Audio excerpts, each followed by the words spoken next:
வணக்கம் தோழன் தோழிகளே. இந்த வீடியோல நம்ம பார்க்க போறது தெனாலிராமன் கதை. இதை நாங்க கார்ட்டூன் ஸ்டைல்ல பண்ணியிருக்கோம். எப்படி இருக்கு என்னங்கறத உங்க கமெண்ட்ல சொல்லுங்க. வாங்க தோழர்களே, வீடியோக்குள்ள போலாம்.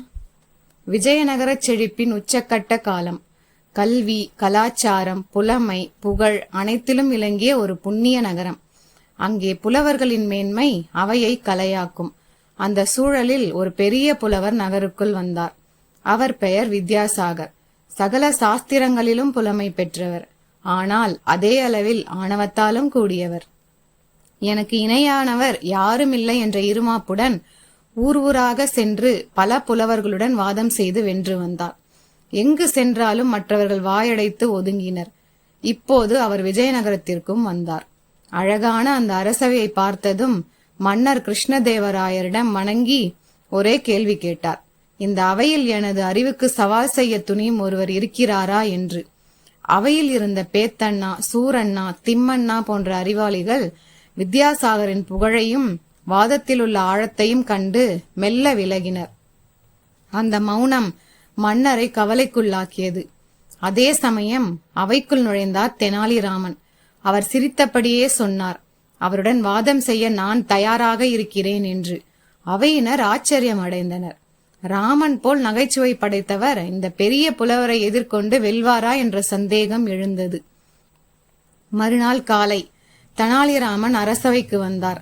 வாதத்திற்கு தேவையான அணிகலன்கள் அனைத்தும் அணிந்து மிக அழகாக தோன்றி ஒரு நீளமான பட்டுக்கட்டையை கையில் பிடித்து வந்தார். அதை பார்த்த வித்யாசாகர் கேள்வி கேட்டார், இந்த கட்டையில் என்ன இருக்கிறதென்று. ராமன் சிரித்தபடியே பதிலளித்தார், இது திலகாஷ்ட மகிஷபந்தனம் என்ற நூல். இதை பயன்படுத்தித்தான் இன்று நான் வாதம் செய்ய போகிறேன் என்று. வித்யாசாகர் அதிர்ச்சி அடைந்தார். அவர் வாழ்நாளில் 100 நூல்களை பார்த்திருப்பார். ஆனாலும் இந்த பெயரை ஒருபோதும் கேள்விப்பட்டதில்லை. திலகாஷ்ட மகிஷபந்தனம் என்றால் என்ன, அதன் உள்ளடக்கம் என்ன என்று அவர் மனம் குழம்பியது. அதற்கெல்லாம் பதில் தெரியாமல் அவையிடம் வாதத்தை நாளைக்கு மாற்றுங்கள் என்று சொல்லிவிட்டு அன்றைய தினம் அவர் விலகிச் சென்றார். அன்றிரவு முழுவதும் அவர் யோசித்துக் கொண்டிருந்தார். இது என்ன நூல்? இந்த நூலில் என்ன ஆழம் இருக்கிறது? நாளை அதை பற்றி வாதம் செய்ய முடியுமா? அவையெல்லாம் குழப்பமாகிவிட்டது.